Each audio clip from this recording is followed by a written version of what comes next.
Ce terrain, c'est l'essence même du mandat de député que vous m'aviez confié.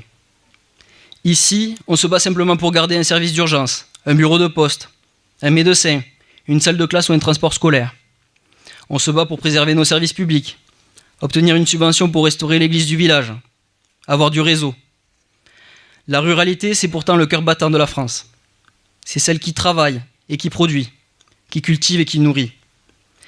Nous avons beaucoup d'investissements à faire dans nos campagnes pour y faire renaître un service public de qualité, rénover nos écoles, développer les transports, restaurer les routes, le patrimoine, attirer des professionnels de santé ou encore encourager les jeunes entrepreneurs à s'y implanter.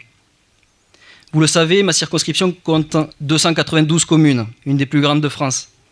Et lorsque je vais à la rencontre des maires et de leurs habitants, je me rends compte que leurs beaux projets manquent bien souvent d'aide suffisante pour être concrétisés.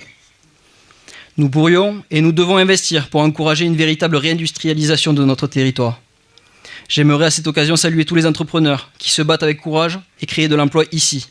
Si le contexte économique n'est pas toujours évident, ils le font avec une passion qui les honore et qui fait rayonner tout notre département.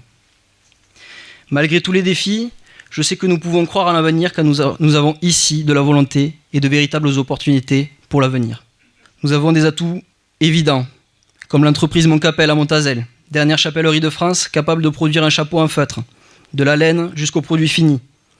Nichée au cœur de la Haute-Vallée de l'Aude, cette entreprise démontre que dans des coins reculés, il est possible de créer des textiles 100% français en utilisant des matières naturelles destinées à être vendues à travers tout le pays et au-delà.